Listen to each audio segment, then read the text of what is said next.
Let's go ahead and get right into this. This video is by Pikmon Wolf, How Mass Effect Wasted an Icon.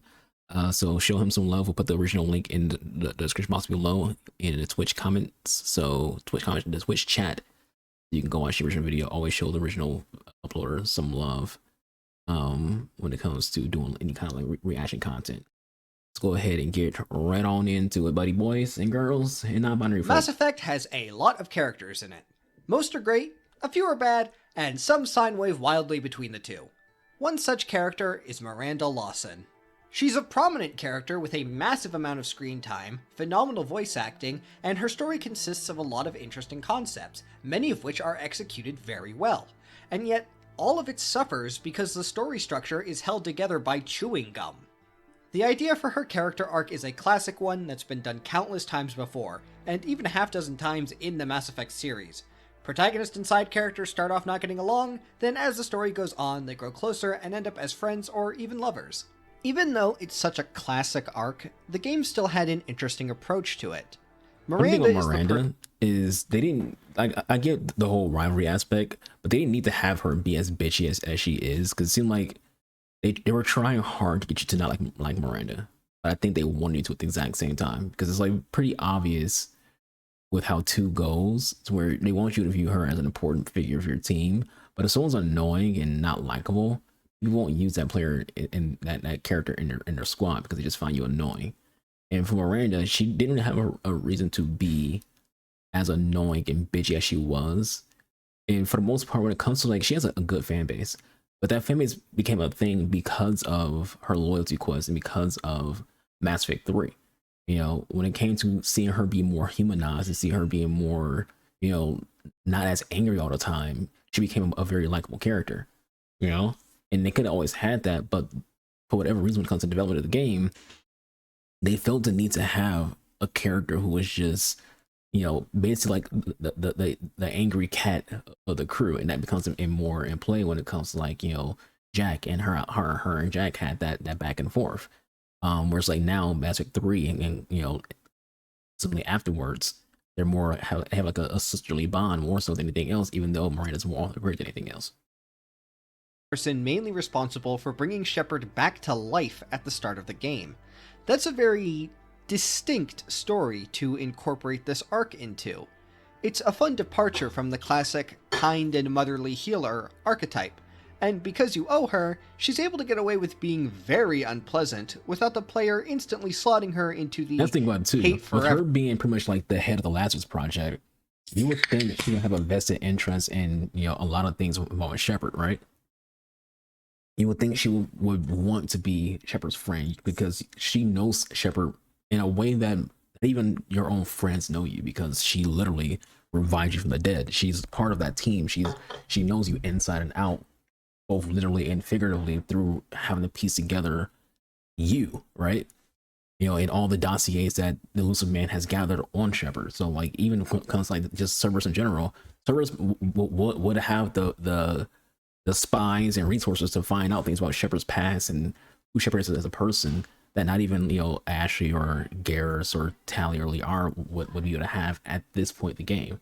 Now, you know, Liara will have more because she's a shadow broker, but you know, at this point, Mass Effect 2, no one likely knows more about Shepard than freak Miranda. Category. And as I said, Miranda has a bunch of interesting concepts that the game nails. Her shift in loyalty from Cerberus to Shepard, her complex relationship with her sister, her mix of extreme confidence and imposter syndrome. All of those are done perfectly, but they're built on shoddy supports. So where does it go wrong? How do they mess up the simple premise of her starting mean and ending nice, especially when they nailed it before and since? They do start things off on the right track. I particularly like I don't know if you want to get into it, I haven't watched the video yet, but I feel like part of the issue with Miranda when it comes to like her character development is she became a side character. You know, she went from being your squad mate in 2 to being an actual playable, to being like just an NPC you sometimes interact with in 3. You know, so you think about like how some characters work. We have a different kind of like vibe towards Rex, because Rex was never bitchy. He was just a Krogan who was very protective of his people. So him and during the Vermine mission, pulling a gun on Shepard, it's not because Rex is an asshole. It's Rex is seeing an outlet for his people to be able to reach back to me that glory that the Krogan used to have. And he's like, Shepard, listen here, my dude. I trust you. You my homie, but these my people, dude. So he's not, Rex wasn't being like an angry, bitchy character who became a companion. That's not what Rex did. Even when it comes to like Javik, who I showed a picture of, Javik doesn't come off as like a aggressive character who becomes more pleasant as things go on. For Javik, it's more on dialogue. He doesn't know how to speak to the modern people because during his time, everyone who he's interacting with now were essentially not even like a third class citizen. They were like below third class citizens.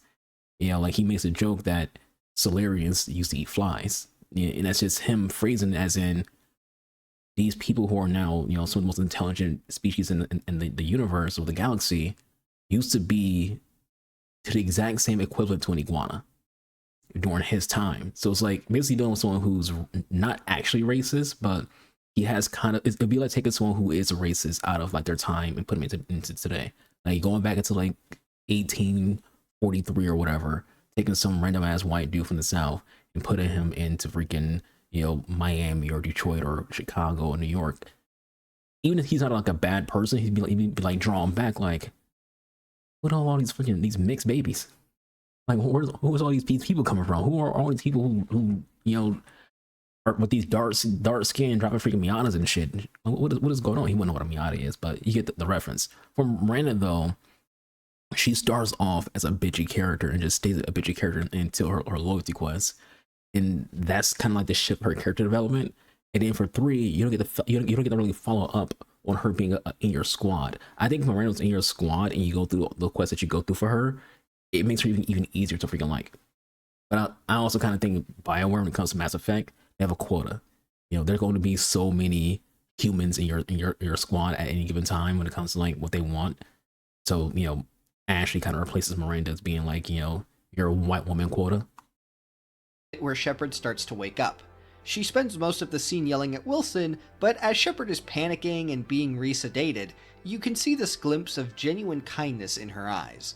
It's a good way to plant a seed early on that she's softer under the surface. She helps Shepard escape, and you learn a bit about her through the audio logs you find during the mission. Then, at the end, despite working her ass off to make sure that they're safe, she's very willing to just leave Shepard behind to rot. It becomes clear that she was getting them to safety because they were her pet project, not because she actually cares about them as a person. This is emphasized when she says right to your face that she wanted to implant a control chip in your brain. And alongside that, she's just very unnecessarily mean and closed off, even if you try to be nice. This is contrasted with Jacob, who is being polite and honest with you. During the introduction, they get Miranda exactly right. That's why it feels a lot more noticeable when she immediately falls apart when the game starts proper. She's really excessively mean, then the second you're on the Normandy she's polite, and after you've done a single mission, she's straight up friendly. It's a complete and total jump that makes her feel like an entirely different person. She says this line, "I'm impressed, Shepard. So far things have gone exceptionally well." And it's like, yeah, of course things have gone smoothly so far. We just started. You do the literal bare minimum, and she's like, well, that's all my doubts settled. You truly are great, Commander. It feels like they had a point A of her being mean, and a point B of her warming up to you. And rather than it being a natural transition, it's the narrative equivalent of a motion tween. And here's the thing. A couple of comparisons with like this kind of like story. It's like Vivian from Dragon Age. Vivian from Dragon Age is very, very unlikable from a gamer standpoint because she's hard nosed in her beliefs, and she's also like okay with being open about it towards you, the main character, and it's very easy to like have negative rep with her because of her beliefs and how easy it is for her. And here's what I'll say to like make it a long story short, when it comes to Vivian, because I want to also go into like Baldur's Gate. With Vivian, you can lose her as an ally because of how much you and her disagree. You can't lose her as an ally. She'll still be in your squad and still be part of your team, no matter what you do throughout the game. And even if you kill her off, until that point happens, she's still gonna be in your squad and still, you know, going on missions, and there won't be any real hustle between you and her. Bioware did a better job with Dragon Age when it comes to the inner dynamics of the squads. And I don't think he would notice just how much better Dragon Age does it than Mass Effect, because, you know, the most popular one is Mass Effect when it comes to which games it's more popular other franchises and most successful franchises. So Miranda, she doesn't really stay the adverse I'm about to say the antagonist, but it's not the right word to use. It doesn't really say your rival long, you know, whereas like Vivian stays rival for about as long as you and her disagree.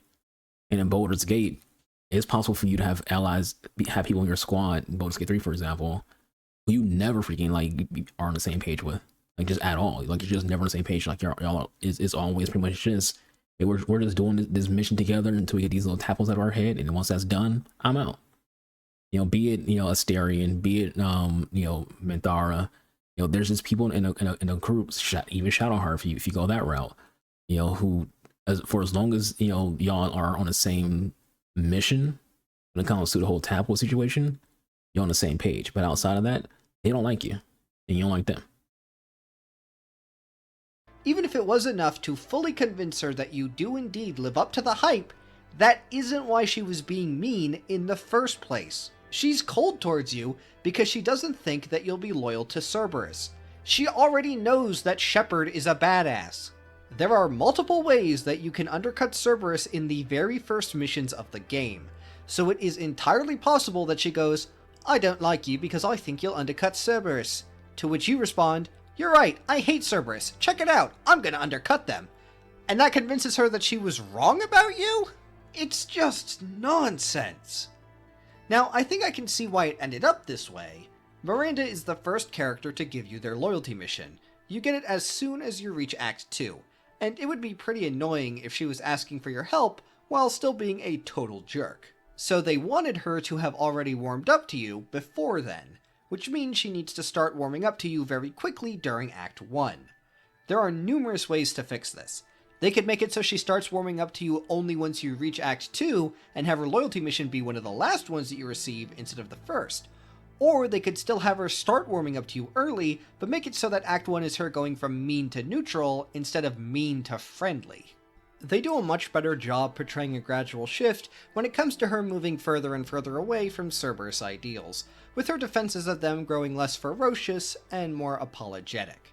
It could still use some work. I think the fact that you can't confront her about Toombs' squad is frustrating as hell, especially if you're a sole survivor. But overall, this is a very believable and well done transition.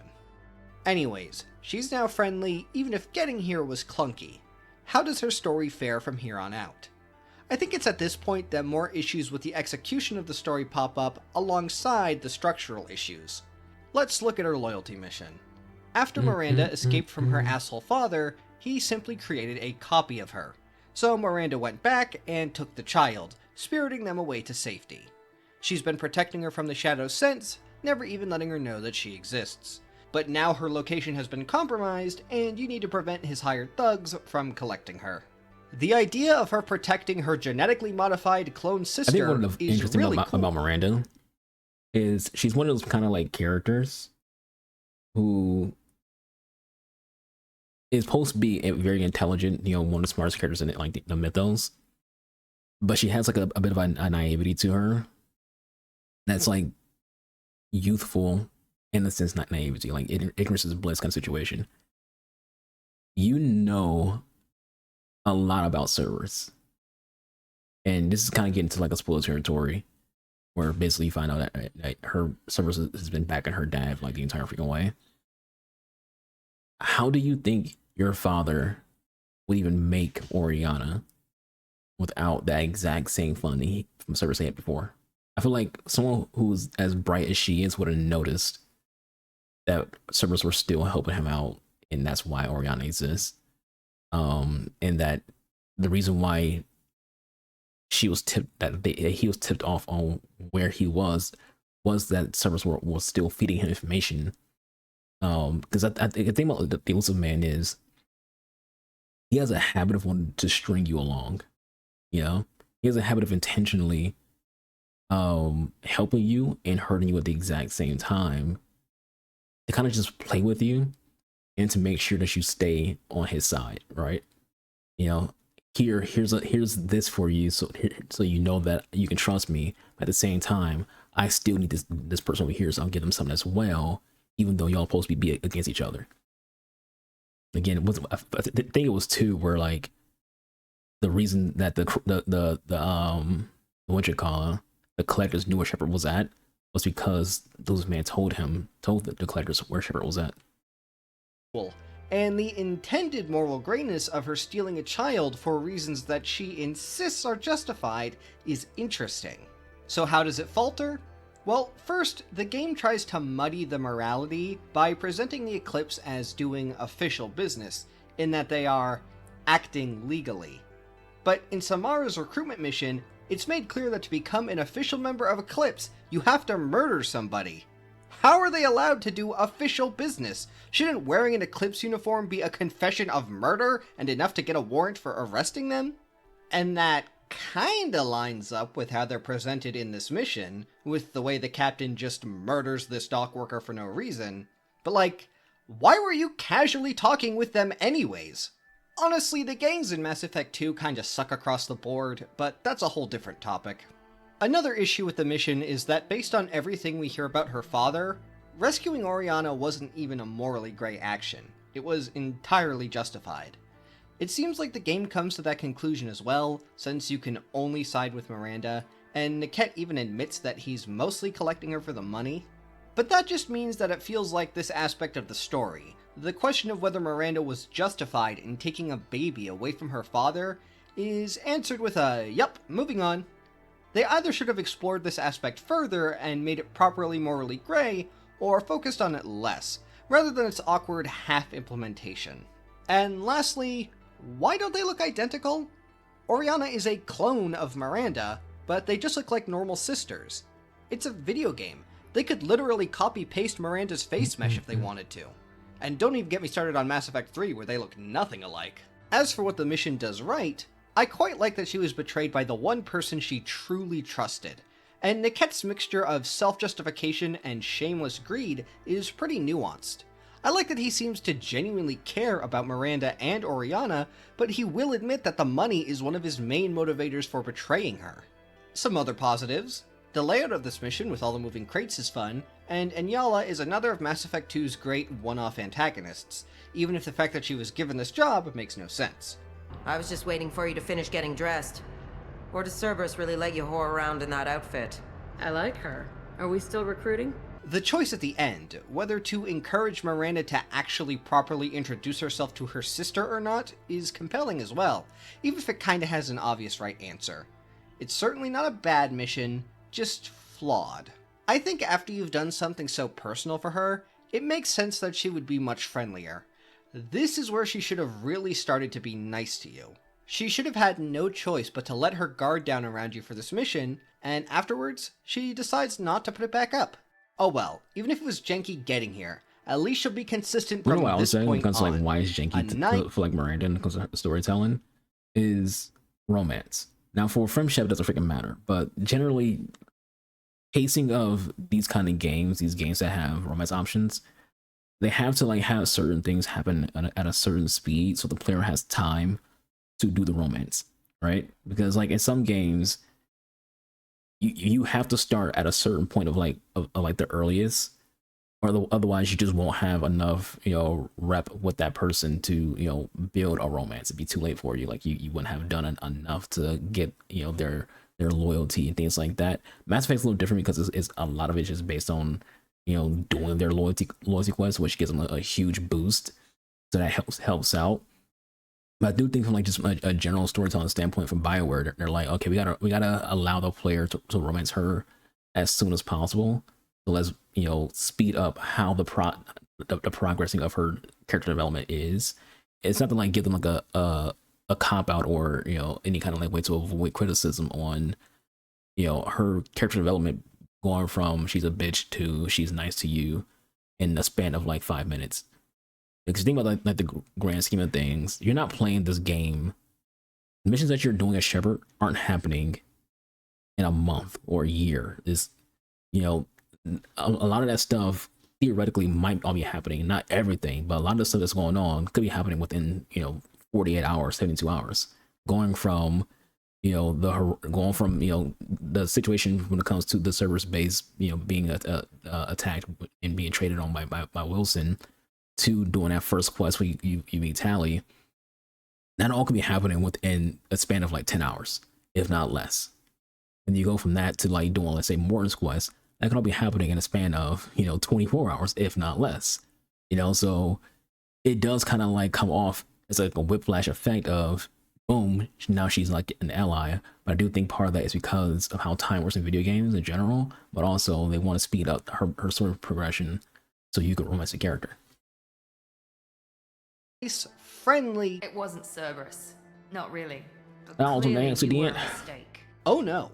So, this part. After you've done both Jack and Miranda's loyalty missions, they get into a big fight. They'd been at each other's throats for the entire game, but this is where tensions boil over. You get the option to side with either of them and lose the loyalty of the other, or if you're Paragon Renegade enough, you can talk them both down. Now, there is a structurally identical scene later in the game with Tally and Legion, but the big difference there is that in that fight, both of them have an understandable perspective. In the Jack-Miranda fight, Miranda's in the wrong. There's no getting around it. She's wrong, Jack's right. And that is emphasized by the fact that you are almost certainly going to see this scene directly after Jack's loyalty mission, which is focused on the immense trauma that Cerberus put Jack through. Remember, Miranda gives you her loyalty mission the instant you enter Act 2, and the game really pushes you towards the planet it's on. It is fine for her to have flaws and be wrong at times. I think this is represented perfectly in the Collector base when she incorrectly says that she can handle the biotic field. This fight isn't her being mistaken or imperfect, it's a return of the hateful and mean Miranda from the very start of the game. And if you side with Jack, she is furious. Like I said, you lose her loyalty. You disagree with her once on a matter that she is absolutely in the wrong about, and she doesn't forgive you. Unless you tell her that you actually agree with her and just lied so Jack would calm down. She will under no circumstances accept that she's wrong here. It gives this impression that she jumps back and forth between being nice and cruel with no rhyme or reason. Or worse, that she's truly just an awful person who's being nice solely to cozy up to her boss. This isn't the intent. She's supposed to be a good person who acts callous because her defenses are up, but this makes her seem like a cruel person who puts on a disingenuous facade of kindness. And Miranda's loyalty is actually kind of weird. She's the character who has the most dialogue in the Collector base. The conversations where you discuss your next steps are primarily done with her. Rather than record this dialogue for every character to account for who you didn't recruit and who's died up to that point, they just make her unkillable. It is impossible for her to die for the vast majority of the final mission. It is only in the last stretch that she can get killed. Now, if she's not loyal, her survivability does plummet at that point. Disloyal characters are always the first to die in the Hold the Line sequence, and they can't survive if you take them into the final boss. But of all the characters in the game, Miranda has by far the best odds of surviving the final mission. And before I get into what that means, I want to talk about a couple of her specific scenes in the Collector base. First, I like that she asserts that she can both lead the second team and hold up the biotic field. She can successfully lead the team, but cannot hold the field. I think this is a great way to play into her characterization that she is both overconfident in her abilities and feels the need to do everything herself. The job that she succeeds in is the one more dependent on her own knowledge and skills, and the one that she fails at is more dependent on the strength of her genetic tailoring. Great stuff. The other scene I want to talk about is one that I do like, but I think there's a missed opportunity. So, if you bring Miranda to the final boss, she gets specific dialogue with the Elusive Man about whether or not to blow up the Collector base. Miranda, do not let Shepard destroy the base. Or what? You'll replace me next? I gave you an order, Miranda. I noticed. Consider this my resignation. This is a great scene. I think it's a good conclusion to the arc of her loyalty shifting away from Cerberus and towards you, which makes it extra weird that you still get this scene even if she isn't loyal. Even if she hates your guts, she still sides with you over Cerberus. She is guaranteed to die within minutes as soon as you finish the boss fight. I feel like it would have been way more interesting if disloyal Miranda sided with the Elusive Man here. Maybe you have to kill her and face the final boss with only one teammate. Or maybe she just says that you'll discuss it later and you never get a chance to. Like I said, just a missed opportunity. Anyways, the mission ends and Miranda is almost certainly one of the survivors. So how does Mass Effect 3 make use of her, since she's more likely to be present for it than pretty much anybody else? Simply put, it doesn't. Despite the fact that she's going to be alive. To me, is one of the biggest flaws of 3 is kind of what they did to Miranda. And like I said again, I feel like it's mostly a situation where there's a quota on how many people they want to have of certain like genders and racial background in one squad. And I feel like because they brought Ashley back or Caden back as a squad member, they pushed Miranda to the side. Then it goes like Jacob too. You kind of see him in the same situation. It's like, okay, we already have a human character put here, and for the man side is freaking James. So it's like you already have James and Ashley. You don't need Jacob and Miranda. And I feel like if you're reading the room, BioWare read the room wrong, because if you ask fans who they rather have in their squad, they would say they would prefer Miranda over Ashley. Now the reason for it will be different across the board. Miranda, she had like her bitchy attitude towards the beginning of Mass Effect 2. Became likable, and Ashley, she has that whole xenophobic thing attached to her. Someone say race, she's a racist. I don't even think Ashley's a racist. I think she's just, to give like a modern word like description for Ashley, she is a liberal white woman. And for those who know how identity politics works, you know what I'm referring to. Liberal white women don't see themselves as racist, but they do have racial tendencies. Ashley does not see herself as a racist. She is someone who does view herself as being left-leaning and things of that nature, but she does have that xenophobic like history with her because of her upbringing with her family in the First Contact War. And herself in game, she talks about not liking racism and hating racist groups the same way like a liberal white woman would who lives in the suburbs. She'll say Happy Pride Month and things like that, and Black Lives Matter. But you look at her freaking tweets sometimes, you're like, all right, she might be a little on a racist spectrum. There's a mission in Mass Effect 1 with Ashley where you're on you're in the Citadel, and there's like a little a political situation going on, and there's this Earth First group, and this Earth First group is parading around, basically just make America great again, but Earth First. And Ashley's like, you're a bunch of racists. She's like angry at them, and like you can see what they're doing with her in that situation is. They want you, the audience, to like decide, is Ashley a racist or not, by having her interact with the group that is unapologetically racist. And for her, because of her dialogue, she's saying, I'm not a racist, y'all are. That's the same thing when it comes to like liberal white women who will say racist things, but they'll go, hey, I'm not a racist, I'm liberal. So it's like there's a dynamic there with Ashley that people hate her because they view her as just being a racist character. She's not a racist. She's just has an upbringing that leads to her being xenophobic more so than Ashley being a racist. Which being xenophobic also isn't a good thing, but she is xenophobic through the First Contact War, her experience with her family, more so not even because of like against themselves, more so when it comes to Ashley. Her xenophobia comes from how other people treated her family, and by other people I mean other humans treated her family, and because she has like a lack of therapy, has this misplaced anger, she takes that anger from how humans treat her family out on other alien species because she views her way her brain's working because of lack of therapy is I gotta blame someone for why other humans were shit to my family. I want to blame the people who they went to war with. For most playthroughs of Mass Effect 3, she is wasted harder than any other squad mate from 2. Ironically, one of the characters that's used best is Mordin, who's the hardest to keep alive in the collector base. None of the squad mates introduced in Mass Effect 2 rejoin you in 3. They always have an excuse not to, ranging from I'm dying, to I have other commitments, to I don't want to. Yet it's Miranda noticeably, people that just shows you are humans, and again, there's a quota on having 20 humans in your squad. That has the worst reasoning, because everything also, she says just gives her more. When it comes to Thane, I think Thane is kind of viewed as Garrus light, and even though Garrus is in Mass Effect 2, I feel like they didn't want to have two Garrus type characters in your squad in Mass Effect 3 for whatever reason. Where she goes, Crikey, I'm trying to find my sister and running from Cerberus. First, the Normandy is the best place to hide from Cerberus. It is an Alliance stealth ship that is outfitted with an AI that knows Cerberus protocols and has been outwitting them for months. If she doesn't want Cerberus to get her, this is the place to go. Second, the Normandy has the goddamn Shadow Broker on it, the biggest and most influential information broker in the galaxy. If you're looking for somebody, are they not the best person to talk to? Miranda has always been somebody who wants to handle things herself, but the one thing that consistently breaks through that mindset is keeping her sister safe. But now she refuses your help, even if doing so could cost Oriana her life.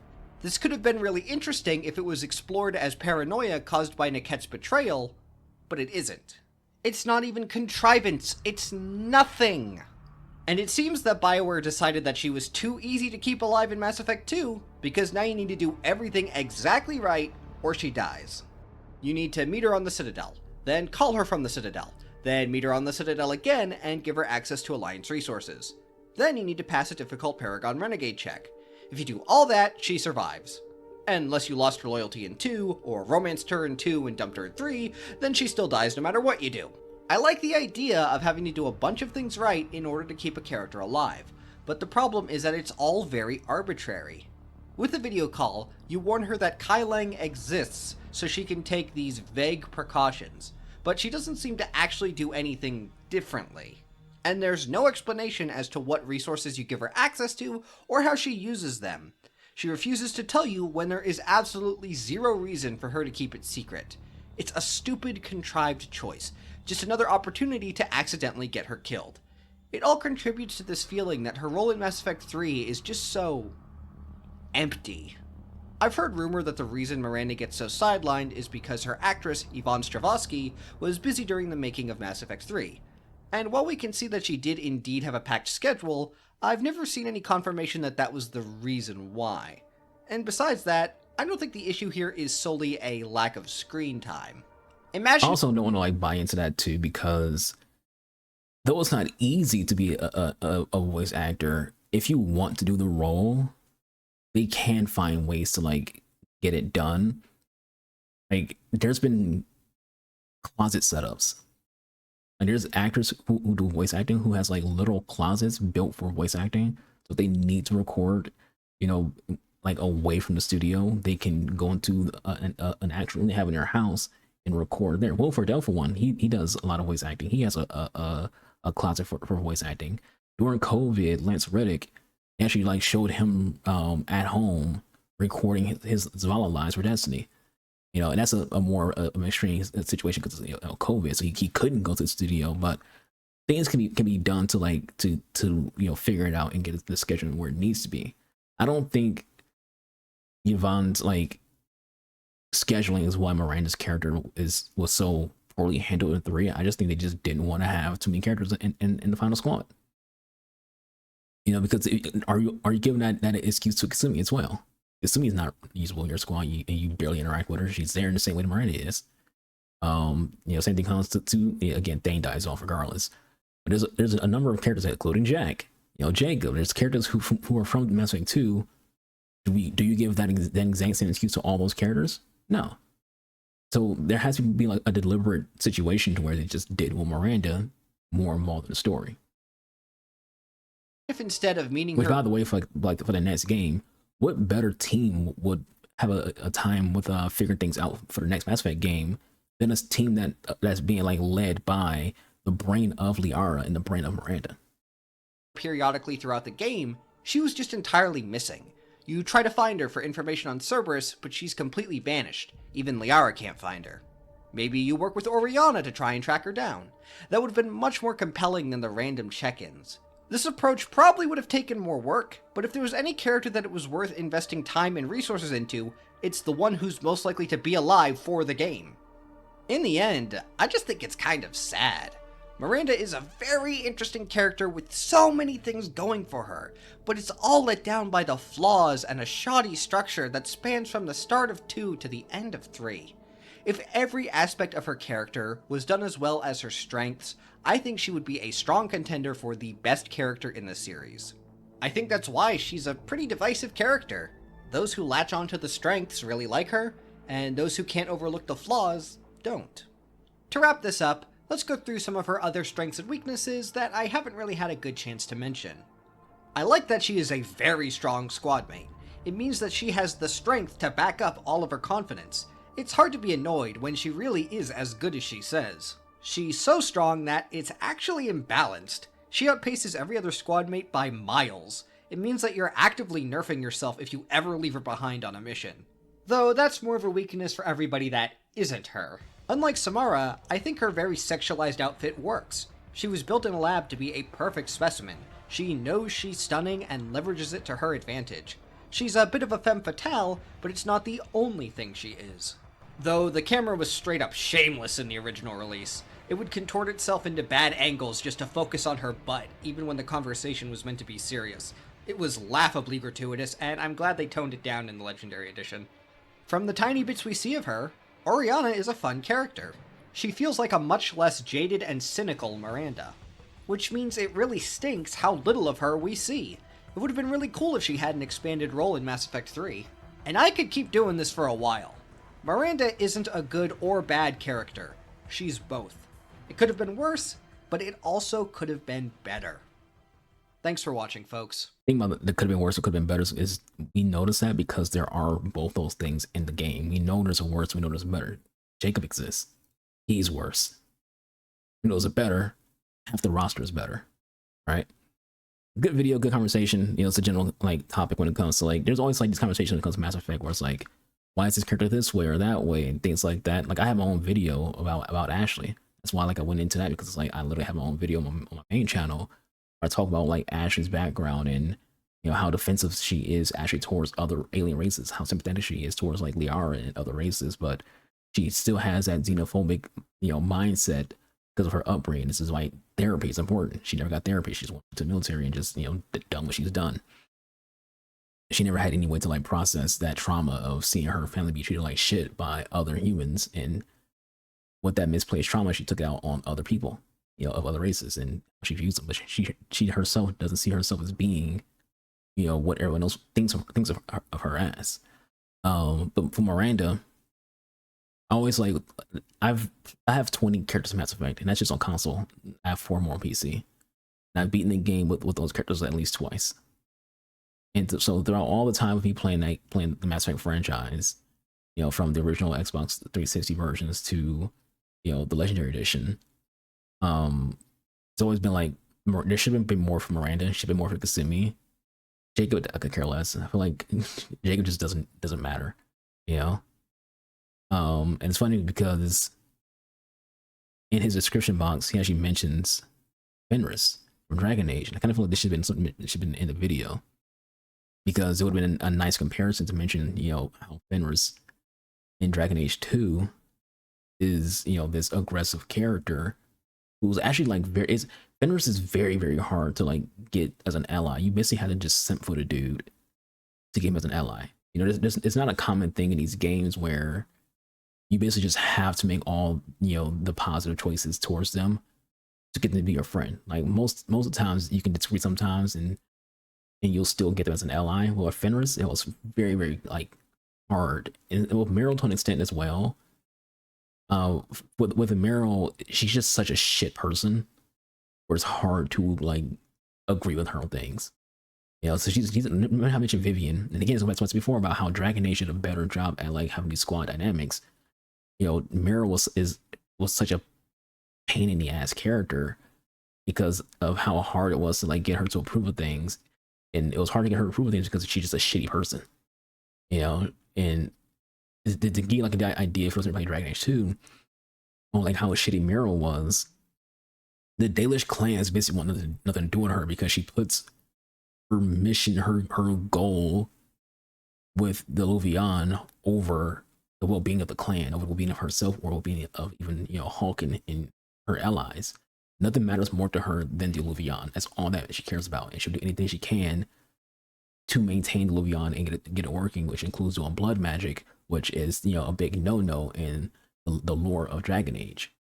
Fenrir, you know, he's, you know, a former slave who, you know, is just kind of a hard ass, and he's a hard ass because of his upbringing. You know, he's not, you know, like Miro, but he's just tough to get on your side, because a lot of times he hates mages, you know. So in a game where, especially two, a game where you basically are deciding a lot of your choices on, you know, pick a side, mage or Templar, even if the Templars are making bad choices, to get Fenrir to like be on your side more, you kind of want to lean into those pro Templar choices because he hates mages, which comes from him hating being a slave to Tevinter slaver. Tevinter being a country of mostly mages. So he kind of has like again, kind of by actually having that trauma, that unpacked trauma, he has unpacked trauma towards all mages because he saw what they can do, and it's like, yeah, they're kind of bad. But yes, that's enough of this. Let's go ahead and get to playing some Mass Effect ourselves. But like I said before, I'll have this linked. Y'all can check it out yourselves if you want to. Show them some love, give them a like, all that good stuff. And we'll get into playing some video games.